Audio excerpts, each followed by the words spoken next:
코란도를 출시하면서 반자율 주행 기능을 되게 강조를 했는데요. 다른 경쟁 차종은 2단계 수준의 반자율 주행을 탑재했지만 코란도에는 2.5단계의 반자율 주행을 탑재했다면서 대대적으로 홍보를 했습니다. 2.5단계 쌍용차가 강조하는 2.5단계 반자율 주행은 일반적인 2단계 반자율 주행 시스템과 어떤 점이 다른지 한번 주행을 통해 테스트를 해보겠습니다. 쌍용자동차가 강조하는 이 코란도의 반자율 주행 기능은 D-컨트롤이라는 이름이 붙어 있습니다. 옵션으로 60만원을 지불하면 선택할 수가 있는데요. 이 옵션을 선택하시면 반자율 주행 기술의 핵심인 어댑티드 크루즈 컨트롤과 차선 유지, 보조 장치가 장착이 됩니다. 또한 고속도로에서 가속 카메라를 만나면 자동으로 속도를 줄여주거나 코너 부근에서 이제 속도를 감속해주는 고속도로 주행 보조 시스템도 함께 탑재가 되게 됩니다. 이렇게 막히는 도심이나 장거리 주행을 할 때 굉장히 도움을 주는데요. 이 기능을 사용하기 위해선 핸들 우측편에 위치한 크루즈 버튼을 한번 누르시고 셋 버튼을 한번 누르시면 앞차를 인식하면서 제가 설정한 속도에 맞춰서 주행을 하게 됩니다. 이와 관련된 정보는 10.25인치 계기판에 표시가 되며 굉장히 그래픽이 화려해서 눈에 직관적으로 잘 들어오게 됩니다.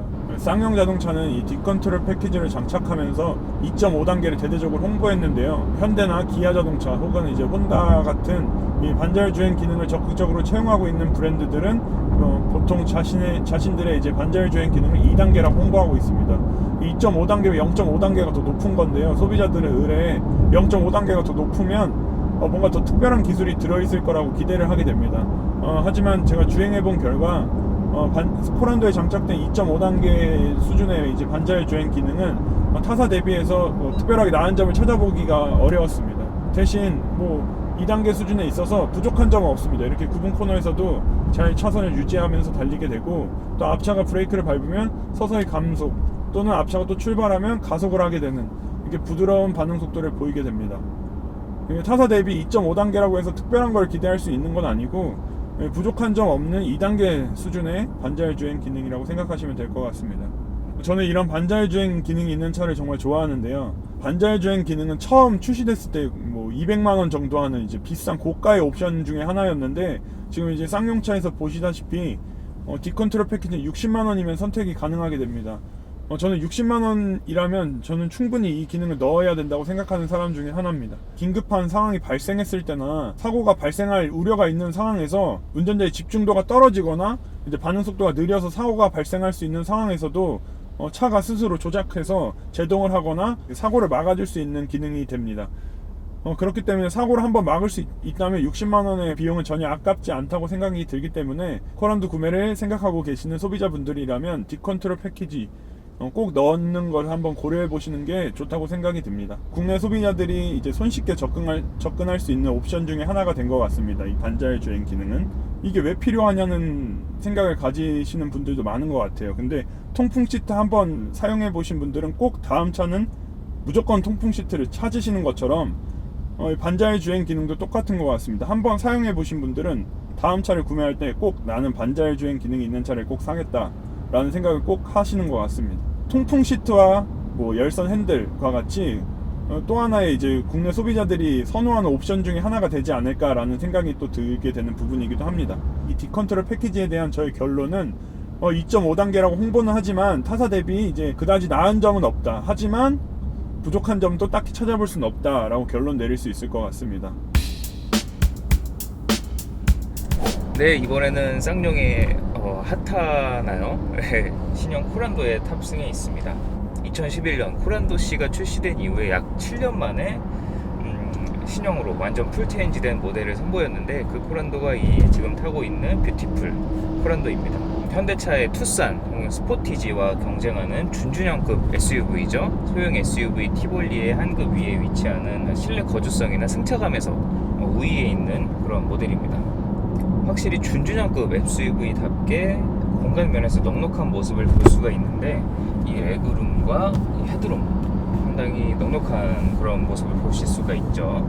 겉에서 보기에 티볼리와 언뜻 보면 구분이 안 될 정도로 상당히 닮은 모습을 하고 있고, 특히나 얄쌍하고 좀 빼빼 마른 듯한 디자인 때문에 실내 공간이 좁을 줄 알았는데 예상 외로 실내에 탑승해 보면 공간이 상당히 쾌적한 것을 알 수가 있었습니다.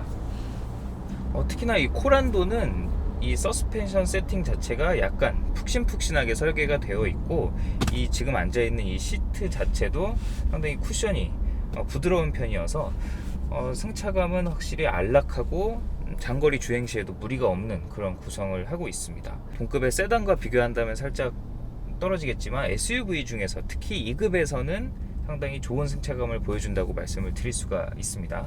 이 초콜릿색에 가까운 짙은 브라운색 가죽 시트가 사용이 됐는데 가죽의 질감이 굉장히 부드러운 편이고, 부드러운 쿠션과 같이 접목이 되면서 안락한 뒷좌석 승차감을 선사하는 게 장점이라고 할 수가 있겠네요.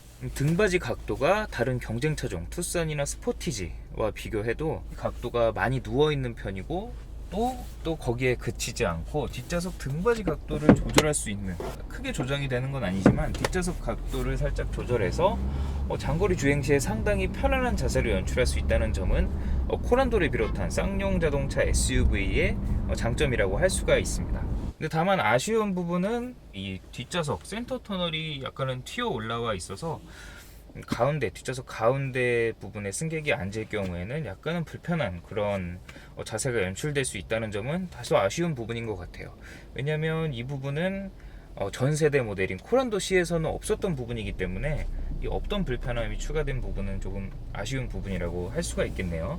뒷좌석 승객을 위한 편의사양은 국산차다운 편의사양이죠. 뒷좌석 열선 시트를 2단계를 지원하는 열선 시트를 탑재를 하고 있고, 가운데 자리한 암레스트는 이 쌍용의 티볼리와 같은 제품이 사용이 된 것 같은데, 쌍용 티볼리에서도 느꼈었지만 이 팔을 받쳐주는 지지력이나 이런 높이 같은 부분은 아쉬움이 없는 그런 수준을 보여주고 있습니다.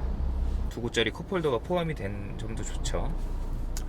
그리고 뒷좌석 승객을 위한 실내등, 이 실내등 역시 쌍용의 많은 모델들이 공유하는 그런 디자인이고, 특히 티볼리와 동일한 디자인을 사용한다는 점은 조금 아쉬운 부분입니다. 약간 크기만 큰 티볼리다, 이런 인상을 이런 부분에서 보여주는 것 같아요. 그리고 많은 분들이 지적하셨던 이 뒷좌석 에어벤트가 없는 부분, 이 부분도 약간 아쉬운 부분이라고 할 수가 있어요. 이 뒷좌석 에어벤트를 별로 중요하게 생각하지 않으시는 분들이 많으신데, 이 뒷좌석 에어벤트가 있고 없고의 차이가 나름 큰 영향을 미칩니다. 특히나 무더운 여름철이나 추운 겨울철에 앞좌석에 있는 운전자와 동승객은 모르실 수 있겠지만, 뒷좌석에 앉은 승객은 앞좌석과 온도 차이가 꽤 나는 그런 부분을 경험을 하실 수가 있죠. 이 의자 밑에 물론 통풍구가 있긴 하지만 이거는 사실 준준형차급에서는 모두 있으니까요. 그리고 이 옵션에 상위 등급 옵션을 선택해야 볼 수 있지만, 220V 파워 아울렛을 마련해서 유사시에 충전기를 직접 꽂거나 아니면 노트북을 펼쳐서 작업을 하는 등 다양한 모바일 기기를 활용할 수 있는 환경을 마련했다는 점도 좋죠. 이 창문 역시 상당히 넓은 면적이 걸리는 자투리 부분 없이 깔끔하게 모두 열리기 때문에 이 부분도 좋은 부분이라고 할 수가 있겠네요. 뒷좌석 승객의 시야는 앞서 말씀드렸던 이 넓은 면적의 유리창, 물론 티볼리와 닮긴 했지만 확실히 면적이 훨씬 넓은 이 유리창을 통해서 밖으로 보여지는 시야도 상당히 괜찮은 편이고, 이 앞좌석을 볼 때의 시야는 확실히 이 검은 면적은 작지만 이 헤드레스트가 뒷좌석 승객의 시야를 조금 방해하는 부분도 있고요. 특히나 경쟁 차종들이 모두 지원하는 이 파노라마 선루프가 없기 때문에 이 루프를 통해서 얻을 수 있는 그런 개방감이 없다는 점도 다소 아쉬운 부분입니다.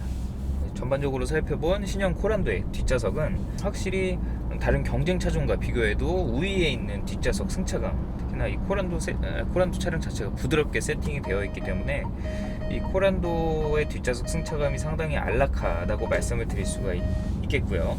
특히나 이 시트 자체도 상당히 쿠션이 푹신하고, 무엇보다 이 등받이 각도가 많이 누워있기 때문에 뒷좌석 승객이 많이 탑승하는 그런 분들이 패밀리카로 활용을 하셔도 충분히 만족스러우실 거라고 생각이 됩니다. 다른 부분에 있어서는 경쟁 차량보다 특별히 아주 월등하다거나 우위에 있다고 말씀을 드리긴 어렵지만, 이 뒷좌석 승차감, 뒷좌석 환경만큼은 확실히 경쟁력이 높은 부분이라고 말씀을 드릴 수가 있을 것 같습니다.